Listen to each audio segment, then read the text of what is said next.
Hello everyone, तो कैसे हैं आप सभी। उम्मीद करता हूँ आप सभी बहुत ही अच्छे होंगे।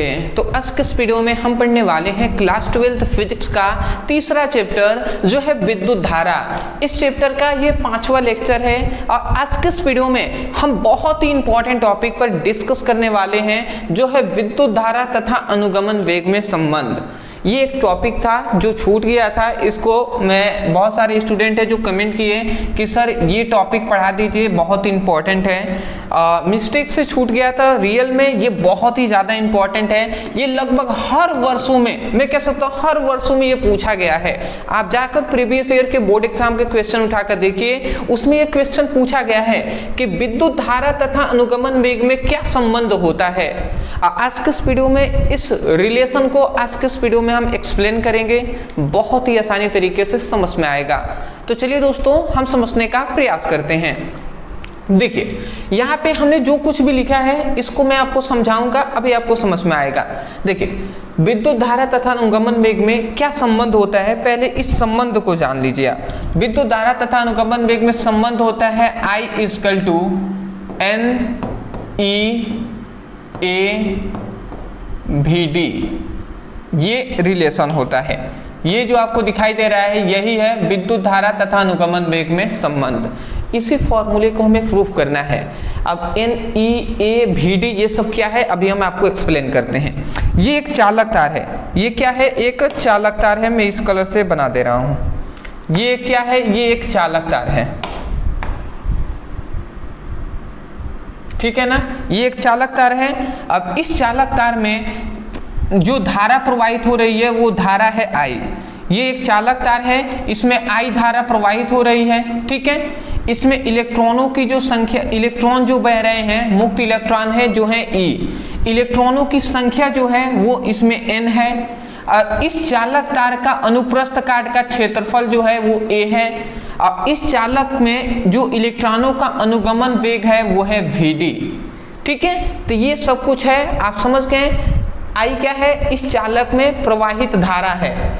E क्या है, इस चालक में मुक्त इलेक्ट्रॉन जो उपस्थित है वो है। और N क्या है, इलेक्ट्रॉनों की संख्या है। ये A क्या है, इस चालक तार की कुछ ना कुछ मोटाई होगी ना, क्षेत्रफल होगा, वही है अनुप्रस्थ काट का क्षेत्रफल A। Vd क्या है, इलेक्ट्रॉनों का अनुगमन वेग है, ठीक है। तो इतनी बात समझ के इसी बात को हमने यहाँ पे एक्सप्लेन किया है। क्या हमने कहा है कि माना एक चालक तार है, ये माना एक चालक तार है जिसका अनुप्रस्थ काट का क्षेत्रफल A है, जिसका अनुप्रस्थ काट का क्षेत्रफल A है, जिसमें बहने वाली धारा I है, जिसमें बहने वाली धारा क्या है, I है। चालक में बहने वाले इलेक्ट्रॉन E हैं, चालक में बहने वाले इलेक्ट्रॉन E हैं तथा इलेक्ट्रॉनों की संख्या N है। चालक तार में, चालक तार का अनुप्रस्थ काट का क्षेत्रफल A है, ठीक है। ये दोबारा से फिर से लिख दिया गया है, ठीक है। यहाँ पे हमने लिखा है जिसका अनुप्रस्थ काट का क्षेत्रफल A है, तो ये आप लाइन नहीं लिखेंगे, ठीक है जी, ये आप लाइन नहीं लिखेंगे।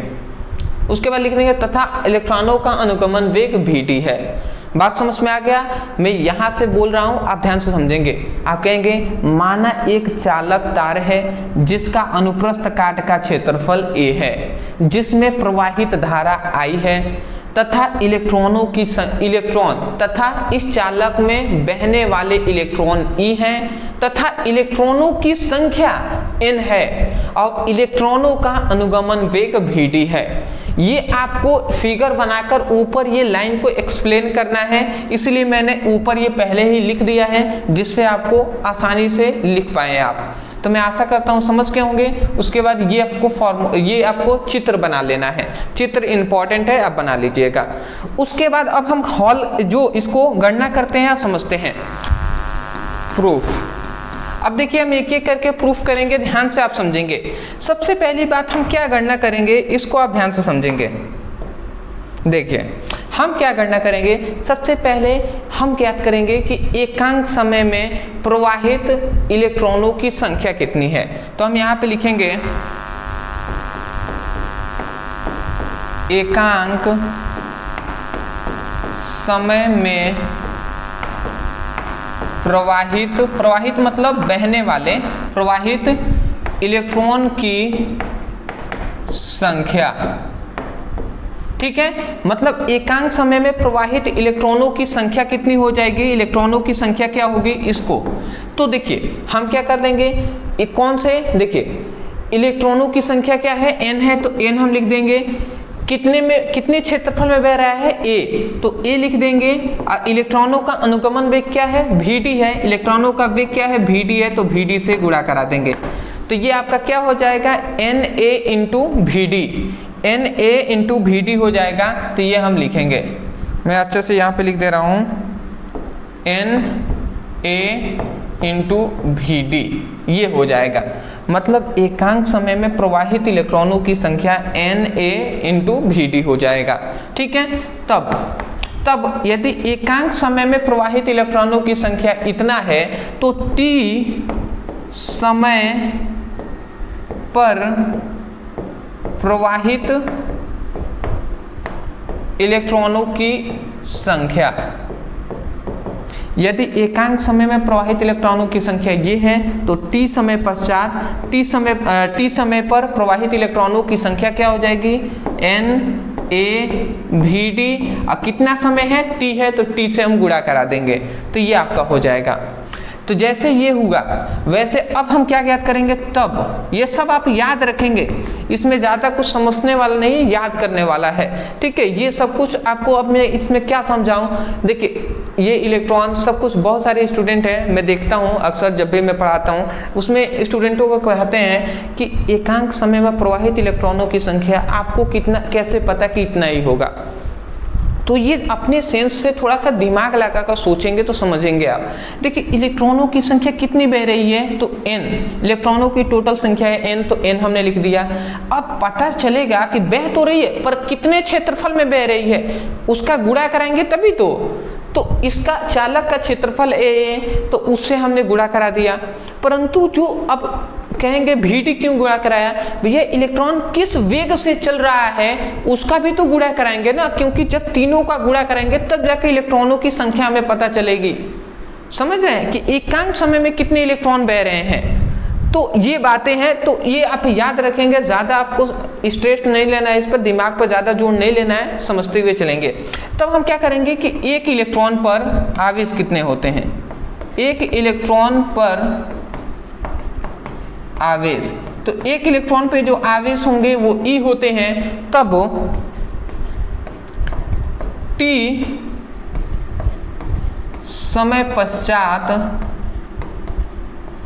पश्चात क्या होंगे, T समय पश्चात एक इलेक्ट्रॉन पर आवेश, एक इलेक्ट्रॉन पर आवेश, T समय पश्चात एक इलेक्ट्रॉन पे जो आवेश होगा Q का मान वो क्या हो जाएगा, NaVd इंटू T था, और एक इलेक्ट्रॉन पर कितना आवेश होता है E, तो E से हम क्या कर देंगे, गुणा करा देंगे। तो ये क्या हो जाएगा, NaVd into T into E हो जाएगा। तो ये हमें आवेश का मान निकला। तब हम जानते हैं, तब हम क्या जानते हैं, तब हम जानते हैं विद्युत धारा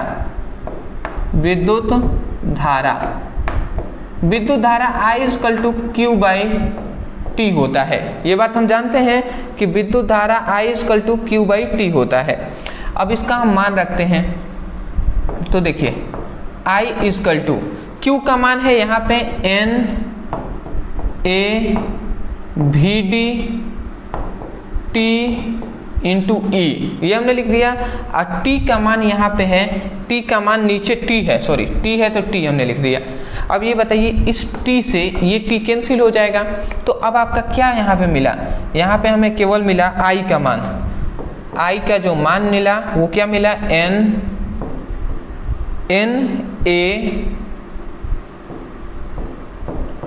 NaVd इंटू E, यही ना मिला, NaVd इंटू E, तो NaVd इंटू E हमने यहाँ पे लिख दिया। तो यही तो फॉर्मूला आपका है, यही तो प्रूफ हमें करना था ना। ठीक है, यही तो हमें प्रूफ करना था, जो कि हमने प्रूफ कर दिया, प्रूफ्ड हो गया हमारा। देखिए यहाँ पे है I इक्वल टू NEAVD, यहाँ पे सभी गुणे में ही न है, तो एक को इधर उधर करेंगे उससे कोई दिक्कत नहीं। यहाँ पे NAVD इंटू E लिखा है, आप चाहें तो इसी को इस ऐसे भी लिख सकते हैं, उससे कोई दिक्कत नहीं है। अरे भैया 2 गुणे 3 गुणे 5 कर दे तो 2 पचे 2 3 6 6 पचे 30, ऐसे भी 30 होगा। अगर 2 गुणे 5 गुणे 3 भी कर दे तो 6 पचे 30, तब भी ये 30 ही होगा। 2 पचे 10 और 10 3 30, तो 5 इधर उधर करने से कोई दिक्कत नहीं है यदि गुणा में है तो, वैसे ही इधर भी गुणा में है तो कोई भी दिक्कत नहीं होनी चाहिए। बात समझ रहे हैं? तो यह आपका प्रूफ हो गया। आप कैसे लिखेंगे मैं एक बार एक्सप्लेन कर दे रहा हूं। धारा तथा अनुगमन मेघ में संबंध कहे, आपको ये नहीं लिखना है, आप सबसे पहले यहां से लेकर यहां तक लिखेंगे। वो कैसे, इस फिगर को आप याद रखेंगे। आप कहेंगे माना एक चालक तार है जिसका अनुप्रस्थ काट का क्षेत्रफल a है, जिसमें प्रवाहित धारा I है, जिसमें इलेक्ट्रॉन E हैं तथा इलेक्ट्रॉनों की संख्या n है तथा इलेक्ट्रॉनों का अनुगमन वेग vd है। इतनी बात लिखकर ये फिगर बना देंगे।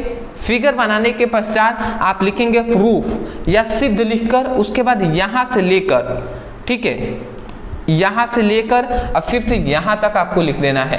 सबसे पहले हमने ज्ञात किया कि एकांक समय में प्रवाहित इलेक्ट्रॉनों की संख्या यदि इतना है तो t समय पश्चात इलेक्ट्रॉनों की संख्या इतना हो जाएगा, t से हमने गुणा करा दिया। फिर से हमने एक इलेक्ट्रॉन पे आवेश यदि E है तो t समय पश्चात इलेक्ट्रॉन पे आवेश, t समय पर इलेक्ट्रॉन पर आवेश कितना हो जाएगा, वो हो जाएगा NAVD into T into E हो जाएगा। मतलब E से हमने फिर से इसमें गुणा करा दिया। उसके बाद हमें यहाँ पे Q का मान निकला, विद्युत धारा I equal to Q by T होता है, मान पुटअप किया, T से T कैंसिल हो गया, I का मान हमें निकल गया। तो मैं आशा करता हूँ समझ के होंगे। ये टॉपिक बहुत ज़्यादा इंपॉर्टेंट था, इसलिए मैंने इसको कराना उचित समझा, जो कि मैंने आज के इस वीडियो में प्रयास किया है कि आपको समझाने का। मैं आपसे केवल एक ही बात कहूँगा, यदि समझ में आया है आपको तब जाकर वीडियो को लाइक करके चैनल को सब्सक्राइब कर दीजिएगा। और दूसरी बात, यदि आप सीरियस हैं अपने पढ़ाई के प्रति तो आपको डिस्क्रिप्शन बॉक्स में फिजिक्स की, केमिस्ट्री का, दोनों का सभी इंपॉर्टेंट टॉपिक का लिंक मिल जाएगा। अगर आप फिजिक्स पे क्लिक करते हैं तो चैप्टर वाइज सभी ओनली मोस्ट इंपॉर्टेंट टॉपिक आपको चैप्टर वाइज मिलेंगे, तो वहां से अपनी पढ़ाई बेसिक टू हाई कर लीजिए। और न्यूमेरिकल का भी लिंक मिल जाएगा, चैप्टर वाइज आपको न्यूमेरिकल भी कराया जा रहा है, तो आप उसकी भी पढ़ाई कर सकते हैं। तो चलिए दोस्तों, आज के इतना ही, मिलते एक नए टॉपिक के साथ, तब तक के लिए धन्यवाद।